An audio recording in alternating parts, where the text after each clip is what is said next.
great group of guys. That's right, live from the cave, the morning roast, and I'm here with the fellas.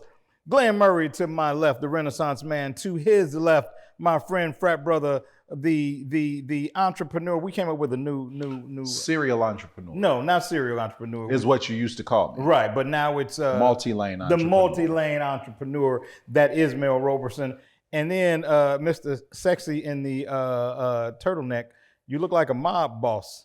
The lover of life, Robert Hazard. You look like you love taking people's lives in that gangster outfit you got on, sir. Good to see you all, man. Good to see you all. You guys are nice and bubbly for an early morning. I appreciate all the energy. I like the vest. Thank you, man. Obviously, we didn't coordinate with the wardrobe department to not both wear vests. Well, you probably chose to wear a vest. I couldn't afford a suit with sleeves. It's very different. I thought Glenn was waiting tables. To be honest, Mel, I almost wore a black vest, and I was like, it's too waiterish. I maybe don't want to do that, you know. Thank you, Mel. You look like a Boston Celtics mark. Hey, you know, some things never change. This is the way the mornings start with us. Larry Bird was the best. Gonna say it. Well, Larry Bird was an amazing player. He was the best. He was better than Jordan. Why you have to do it in that voice, though, Glenn? That's how Mel would sound if he were in Boston. Hey, man, before you guys get too out of control. Too late. Right. Too late. There's been a saying going around that I've heard. Men marry who they want, women marry who they can. And hopefully they're not eggs and stuff being thrown at the television right now. But yeah, you wore that hat that chose violence today. You know, this is what I've heard though. Men marry who they want, women marry who they can. What do you think about that? I guess I'll always end up going to Mel first, so that his status can remove him from like the drama associated with the subject matter. So Mel, chime in first. I mean, is that true? You being a relatively newlywed. Nah, I'm good. Well, you got to give me something, man. You know, give me from your earlier life. You know, you got to give me something, man. Robert? Okay, I'll give you something. What was it? Men marry who they want. He's doing a Robert now. Men marry who they want, women marry who they can. I think, no, I don't agree. Men do marry who they want. I think men and women sometimes do settle. I think that ultimately you get to choose who you want to be with. And if a woman accepts a proposal from a man that she doesn't want, then that's on her. And if a man marries a woman that he doesn't want to marry, is not flat out in love with and willing to go through the sacrifices with, then that's on him. Personal opinion is some of these posts that get on social media do spark great conversation, but they're so skewed, or there's such a limited or a blanketed statement that it doesn't dive into the ins and outs and nuances of a relationship. Robert, that was what a do you safe think? answer, Mel. Very good. Very slow clap for you for avoiding the No question. sleeping on the sofa for you tonight. Yeah. So I believe that we marry who we want. I also believe that it doesn't take us a long time to decide who we want. And that's in the whole dating process piece of it, right? So it doesn't take us long to make a decision if this is going to be the person. See, I never talk about you, Robert. Can you feel the unrest, Rob? I'm just I do. asking. I saw. Okay. All right. You know, I've been respectful of your two marriages. Says the man who married twice. Two. I thought it was three. I think it was three. Sorry. Of your two marriages. But I have to disagree. Tell me why you think disagree with that. Because you said it doesn't take long. 50% of marriages end in divorce.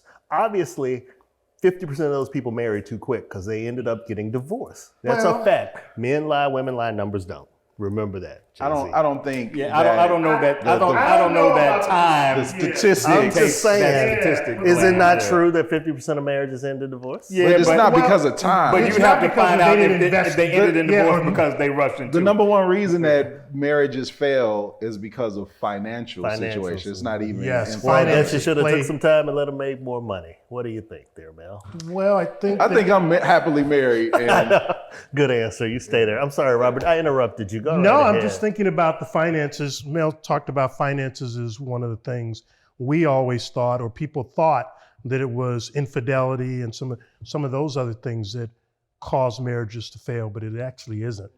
It is finances, and it's how we view finances, right? Because just because you may make the most money, your wife may not.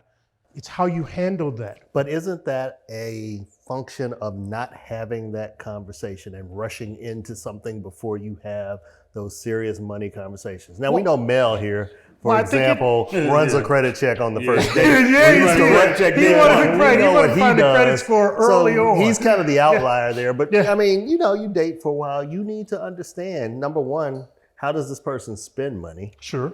What's their relationship with money? It's so important to understand somebody's relationship with money.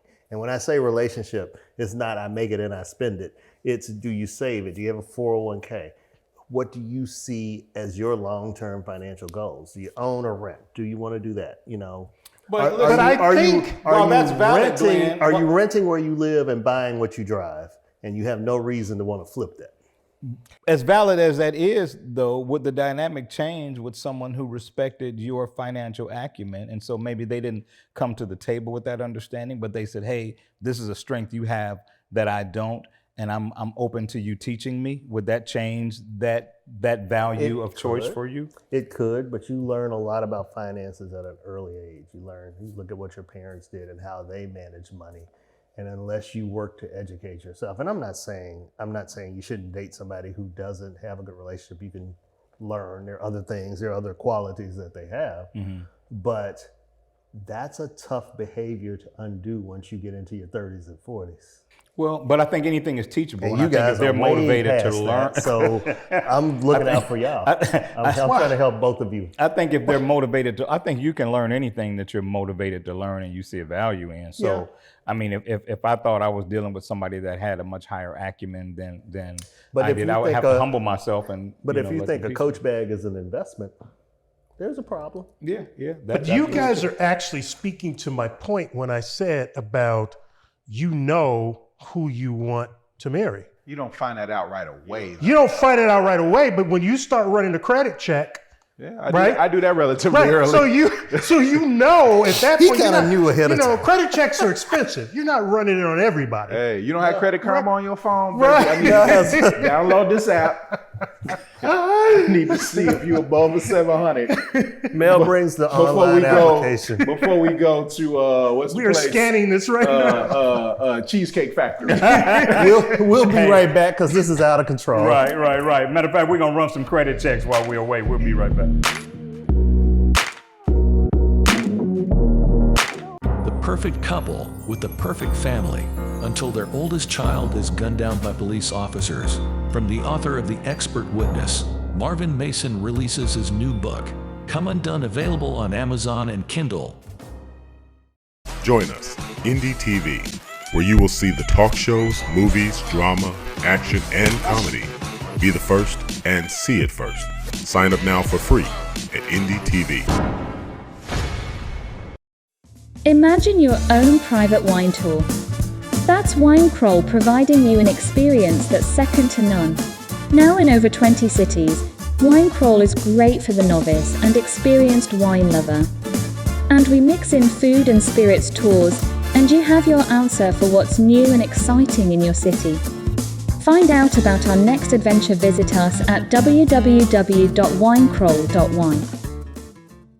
The Miracle on 75th Street KMT Health Food Store, the best kept secret in Chicago, owned by renowned medical doctor Sheldon T. Caesar, MD. Our goal is to restore and maintain your health naturally.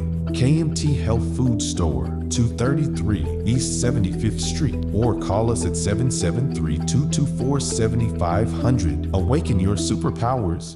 Consumer disputes happen a lot, but are they worth the cost of a lawyer? They can be, with Legal Shield. Is the appliance guy giving you the runaround? Call Legal Shield. Feeling fooled by a dealership's fine print? Call Legal Shield. Retailer refusing a refund? Call Legal Shield. For less than $1 a day, Legal Shield gives you access to legal help on things from contracts to wills. It's easy and affordable. Call Legal Shield today.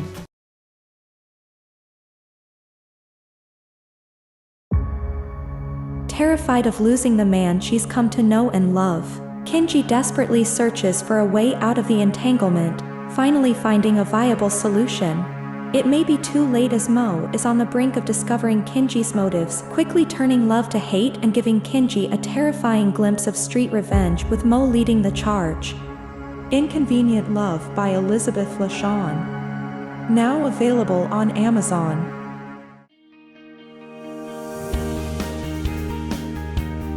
There's lemonade, and then there's Chloe's. Indulge in the taste of nature's finest. Crafted with passion and bursting with unique, refreshing flavors. Every sip is a journey, a dance of zesty delight. Embrace moments of pure joy and connection. Experience the extraordinary.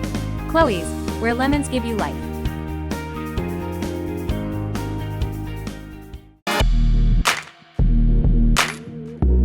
Welcome back to Live from the Cave, the Morning Roast. We're trying to get the fellas to wake up. We've lost one of them. Are we back? Yeah, we're back. Yeah, we're back. You know, It's early, man. Yeah. 4:30. I don't know why y'all keep doing this to me. He checked out of the marriage question. That's why. That's He's what it trying to was. figure out he Right, couldn't sleep through the marriage question. He's real slick at doing that Yeah, too. it's hoping you you know. get to something else. He does not take a question that is going to have him sleeping on the sofa when he gets home. He's very, very wise man. Hey, man, listen. Are you guys? I preface this question by saying I am. Are you guys concerned with what seems to be the world's obsession with the internet and social media, and how much attention we have started to allow it to have in our daily lives? I was some people know I'm a professional photographer as well, and I was shooting an I think event. we've said that every show. Every so show, you far. think so? So if they watched before, they know that. But Okay. go ahead. Did I mention I'm a professional photographer? And so I was shooting an event last night, and it was a dinner party. And at different times during the night, it was a smaller party, maybe 18, 20 people. And at different times of the night, over half of the people were in their phones. And I think about that. I think about how influenced we are by the TikToks and by all this new wave of relationship podcasts that we see. And, you know, I just wonder sometimes, is it healthy? And are we taking in so much information, especially so much information from different sources, that it could be destructive, you know, over time? What do you think, Robert? Oh, I didn't know you were coming to me. But You say that every time, and I always come to you first. You know, it's Robert funny. was asleep too.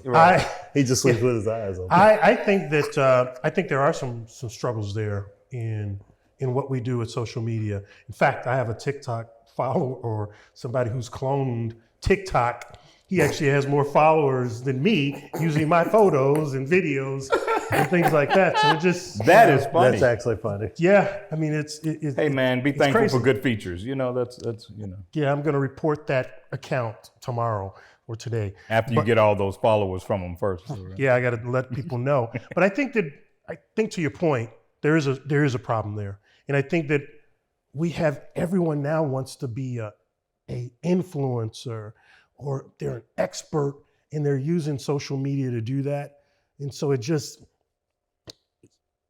it bothers me, because what happened to the old school way of, you know, sharing knowledge and conversations and things like that? We don't have that anymore. You know what? Not to cut you off. I'm less bothered by the people that have decided, hey, I've got aspirations of being a movie critic, or I've got aspirations of being a sports analyst, you know, and they use a YouTube channel to do that, right? You've got to start somewhere to be noticed and to be seen. I'm more concerned with people that know they are submitting a volatile perspective on something, or a controversial perspective on something that the world is hypersensitive to. And because we feed off of drama often, people gravitate to those kinds of channels. That's my concern. I feel like that can get to a place where it's kind of dangerous. I think it's a couple of things at play here. So I'm in my mid to late 40s now, right? Access to information.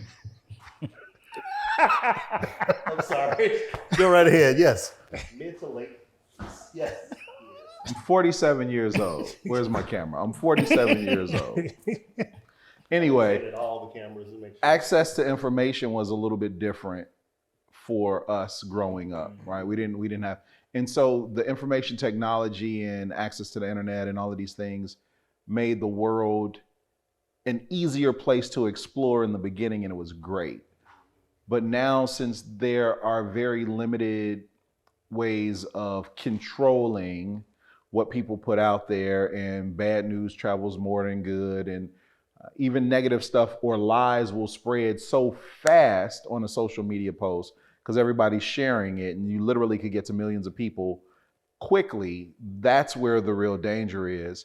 And the dopamine that we get from being on those things, like the likes, the posts, all of that, keeps us so glued to our phones where people can't even, like you said, have dinner now without the addiction of being on social media, Instagram, Facebook, or whatever the platform is. You know, Andy Warhol once said that everybody's going to be famous for 15 minutes. And I think the internet has just, exacerbated that. The thing is, on Facebook, Instagram, Twitter, whatever, you can be whoever you want. You're an actor, and you can portray yourself any way you want. And if you portray yourself the right way, you get a bunch of people liking you and adoring you and telling you you're wonderful and amazing no matter what you do. Yeah. Mel mentioned the whole dopamine thing. I think Denzel said it best one time. He said we're in an era where people want to be first more than they want to be right. And so they will take some information from the internet, won't even validate it, won't verify it. And it can be some super hypersensitive information, like somebody's dead or not. And before checking it, they will run and put it out there.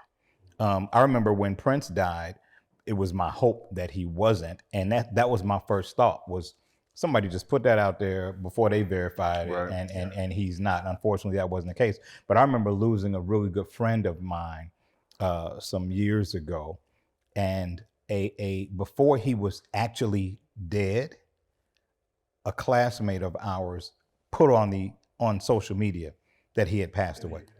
And I'm thinking, first off, who's excited to share that? First off, who is so moved with urgency that they want to share that? And then to not even take the time to make sure that you're accurate in what you're sharing. So I think it says a lot of how social media has changed what we need and how we affirm ourselves, and it's given us this weird twisted way of getting an affirmation that we didn't have before. It's not just social media. I think it's phones in general, all type of apps, games. One of the best things that I liked about iPhone, an update that they did, is when they showed you your screen time. Oh yeah, time. Mm-hmm. And that made me real aware of how much time I was spending on this device. Yeah, absolutely. You know, and it's funny that you mentioned that, but also I think I wanted to point out that a report just came out not too long ago that says people are lonely as well. There's a big epidemic there. Yeah. Yeah. We'll be right back. That's the one and only Robert Hazard, ladies and gentlemen, live from the Cave, the Morning Roast. We'll be right back with you guys. I was about to go in.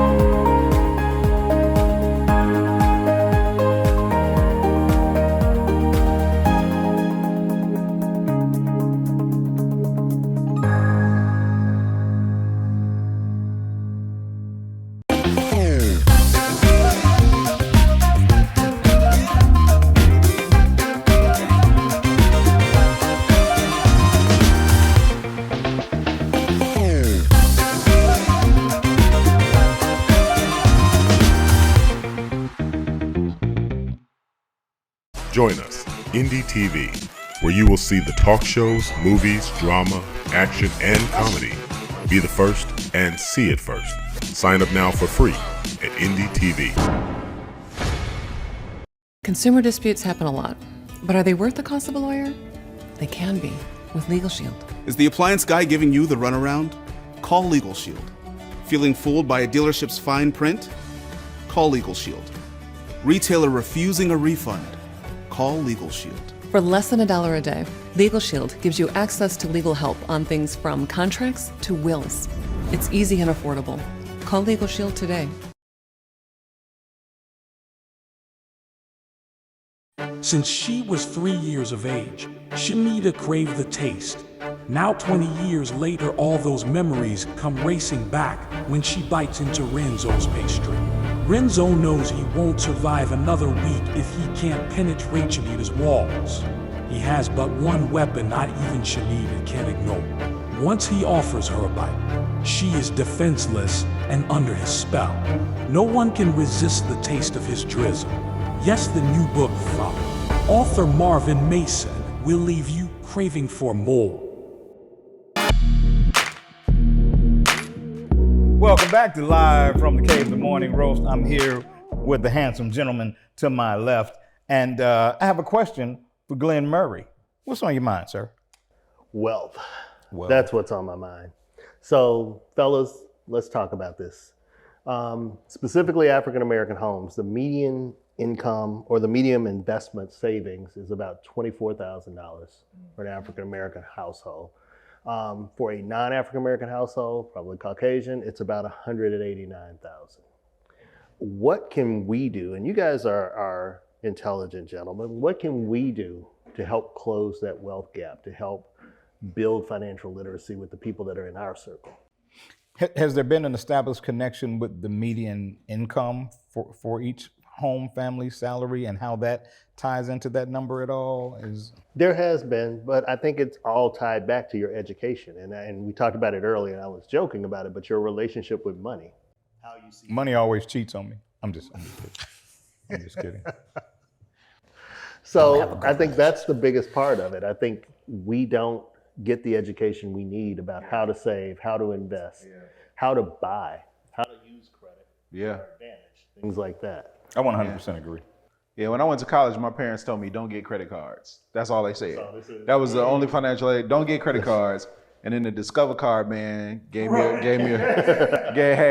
free T-shirt. No Discover. You got a free T-shirt. And you was like, my mom and daddy don't know what they talking man, about. if I buy this Sony stereo now, I only got to pay $25 a month. Yeah. And you still owe Clearinghouse some money. From Columbia House. Some Columbia House money on some CDs and videos. But seriously, to Glenn's point, if we don't have parents or financial education in our school system, and generally in public school system, at least in the Chicagoland area, public schools are based on, the funding of those schools are based on tax dollars. Mm-hmm. Tax dollars are based on the neighborhood. So the better the neighborhood, the better the schooling. Right. And we're in this perpetual circle of not having.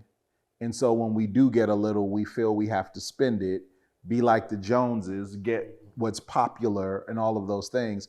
And so we're never educating our families or our children on what it takes. And fortunately, my family's been able to break that cycle and start to teach those things. But the overwhelming majority of people just don't have access to stuff like that. Right, and you mentioned the neighborhoods. Another correlation is the lowest FICO scores are in the lowest income neighborhoods. So there's a direct correlation to not having that intelligence about that financial intelligence. It's not about being an intelligent person. It's about having financial intelligence. So what's the resolve? What's the fix?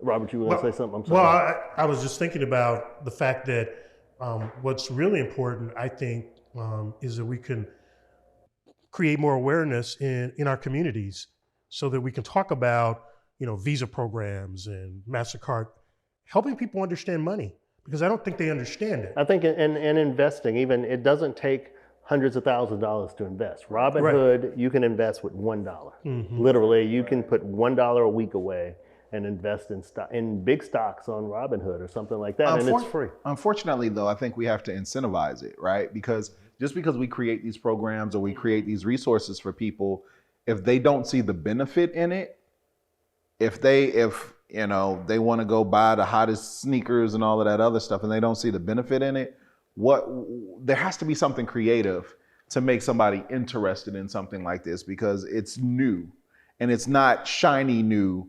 Let me be a part of it. It's new, like, well, why would I do that when I can have the gratification of getting something right now? Go ahead, Robert. I'm sorry. I think to your point, if we talk about, you know, stocks, you know, as an example, and make it, you know, bite-sized where people can, you know, digest it, I think that'll help. Right? Yeah, Wall Street Trapper Yeah. on Instagram is a young guy who used to be a drug dealer who now is in the stock game heavily and knows his stuff. And so he's put it in a way that makes it more palatable for people. But overall in our communities, it's going to take more than just that in order for it to catch on. Yeah, and another thing that we're seeing is there are financial deserts in the African American community. Oh, yeah. A lack of banks, more check cashing places and more payday lenders than there are banks. Things like that. So those are things that you have to break, because you're creating a cycle of dependency on those things. I also think some young people see the value, but they're battling their own perceived immortality, and they feel like, I've got time to get that together. I've got time to get that together.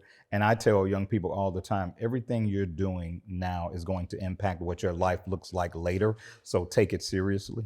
You guys are great, man. That's great information. I appreciate you guys sharing your knowledge. I appreciate you guys for being with us. We're getting ready to get out of here until next week. But until then, it's been Live from the Cave, the Morning Roast. Go have a great day. Oh, I need some breakfast. Can we go eat? No.